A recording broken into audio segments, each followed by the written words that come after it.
Hi friends, welcome to our channel Deva's food mummies vlog.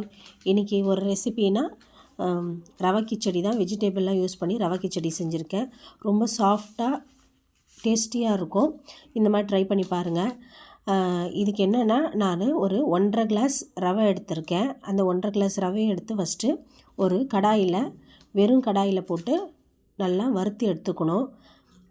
ரொம்ப கருக விடாமல் லைட்டாக சூடாகி இருந்தால் போட்டால் போதும். அதனால் ஒரு 1.5 கிளாஸ் ரவை எடுத்து நல்லா போட்டு கடாயில் வறுத்து எடுத்து அதை ஒரு பிளேட்டில் வச்சு ஆற வச்சு எடுத்து வச்சிடணும். ஆற வச்சிடணும், ரொம்ப கருகிடக்கூடாது. லைட்டாக சூடானால் மட்டும் போதும். அந்த நம்ம தட்டில் இருக்க ரவை ஆறுறதுக்குள்ளே நம்ம என்ன பண்ண போகிறோன்னா, அதே பேனில் என்ன பண்ண போகிறோம், ஒரு 4 கரண்டி எண்ணெய் ஊற்றிருக்கோம். எண்ணெய் காஞ்சி முடித்தோடனே அதில் கடுகு 1 ஸ்பூனு, ஒரு 1.25 ஸ்பூன் உளுத்தம்பருப்பு ரெண்டுத்தையும் போட்டு கடுகு பொரிஞ்சு முடித்தோடனே உளுத்தம்பருப்பும் ஆட் பண்ணுறோம். ஆட் பண்ண பிறகு உளுத்தம்பருப்பு செவந்த பிறகு அதில் ஒரு துண்டு இஞ்சி சின்ன சின்னதாக எடுத்து கட் பண்ணி வச்சுருக்கேன். ஒரு 6 பச்சை மிளகாய் சின்ன சின்னதாக கட் பண்ணி வச்சுருக்கேன். 2 கொத்து கருவேப்பிலை, மூணுத்தையும் ஒன்றாவே ஆட் பண்ணிக்கணும்.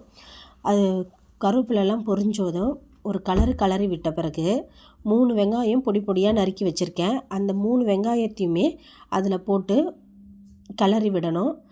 வெங்காயம் ரொம்ப வதங்கணும்னு அவசியம் இல்லை, பொன்னிறமாக வதங்கணும்னு இல்லை, லைட்டாக வதங்கினாலே போதும். இப்போ வெங்காயத்தோடு சேர்த்து நான் என்ன பண்ணுறேன்னா, தேவையான அளவு உப்பு, ஒரு அரை சிட்டிக்கை பெருங்காயத்தூள் போடுறேன்.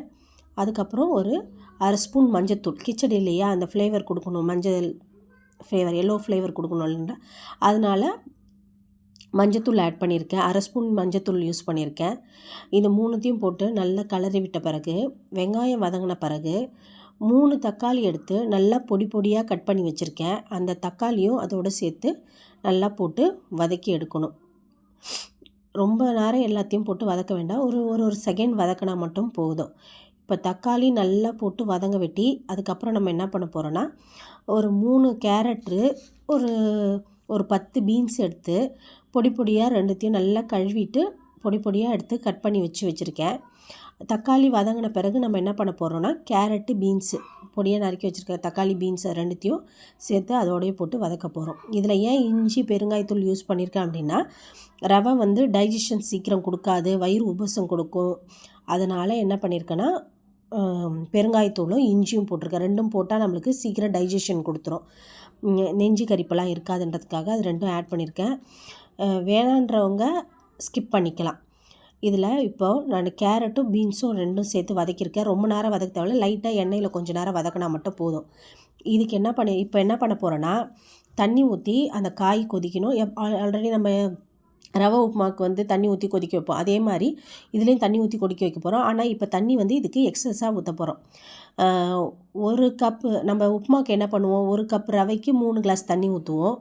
ஆனால் இங்கே என்ன பண்ண போகிறோன்னா, நான் அதே கிளாஸ் எடுத்துகிட்டு அதே கிளாஸில் தான் அளந்துருக்க ரவை, 1 கிளாஸ் ரவைக்கு 3.5 கிளாஸ் தண்ணி ஊற்ற போகிறேன். அந்த ரேஷியோவில் இப்போ நான் என்ன பண்ணியிருக்கேன்னா, 1.5 கிளாஸ் ரவைக்கு 3 + 5 கிளாஸ் தண்ணி ஊற்றிருக்கேன். 1 கிளாஸ் ரவைக்கு 3 + ஒரு அரை கிளாஸ் ரவைக்கு 1.5 கிளாஸ் தண்ணி போட்டு ஊற்றிருக்கேன். இது கரெக்டாக. இந்த ஸ்டேஜில் நம்ம என்ன பண்ணணும்னா, உப்பு கரெக்டாக இருக்கா இல்லையான்னு ஒரு தடவை செக் பண்ணிக்கணும்.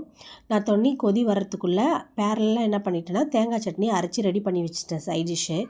தண்ணி நல்லா கொதி வந்துருச்சு. தண்ணி கொதி வந்ததுக்கப்புறம் வறுத்து வச்சுருக்க ரவையை அழகாக அதிலையே போட்டு கிளறி விட்டுக்கிட்டே இருக்கணும். ரவை கொட்டை கிளறி விடணும். ரவை கொட்டி முடிச்சோடனே கிளறக்கூடாது. அதனால் ரவையை கொட்டிக்கிட்டே நம்ம கிளறணும். அப்படின்னா கட்டிப்படாமல் திரியாக அங்கங்கே கட்டியாக இல்லாமல் அழகாக இருக்கும். அதனால் ரவையை வந்து நல்லா கிளறி விடணும். ரொம்ப வேகமாகவும் கொட்டிடக்கூடாது, ரொம்ப ஸ்லோவாக நல்லா அழகாக லைட்டாக சாரல் மாதிரி போட்டு தூவி கிளறி விட்டோம் அப்படின்னா கட்டிப்படாமல் எடுத்துடலாம். 2 கிளறி விட்டு ஒரு 2 செகண்ட்ஸ் மூடி வச்சா போதும், தட்டு போட்டு. ஏன்னா அது மேலே கொதித்து நம்ம மேலெல்லாம் தெரிக்கும். அதனால் 2 செகண்ட்ஸ் மேலே மூடி போட்டு சிம்மில் வச்சு 2 செகண்ட்ஸ் தான் எடுத்துட்டோம் அப்படின்னா சூப்பராக ரவை கிச்சடி ரெடி ஆகிடும். இதை பாருங்கள், ரவை கிச்சடி ரெடி ஆகிடுச்சு. இவ்வளோ தான் ரவை கிச்சடி. இந்த மாதிரி ரவை கிச்சடி எப்படி இருக்குதுன்னு பாருங்கள், சாஃப்டாக இருக்குது, ரொம்ப டேஸ்டியாக இருக்கும். பசங்களுக்கு வந்து கேரட் பீன்ஸ் பிடிக்காத பசங்க, அவங்களுக்கெல்லாம் வந்து இது ஒரு ஹெல்த்தியானது. இது மாதிரி ட்ரை பண்ணி பாருங்கள், எப்படி இருக்குன்றத சொல்லுங்கள். இப்போது கடாயில் இருக்கு இல்லையா, இப்போ நான் வந்து பிளேட்டில் சர்வ் பண்ணுறேன். ரெடி ஆகிடுச்சு ரவை கிச்சடி. இதுக்கு சைட் டிஷ் வந்து சட்னி, தேங்காய் சட்னி எடுத்திருக்கேன் இன்றைக்கி.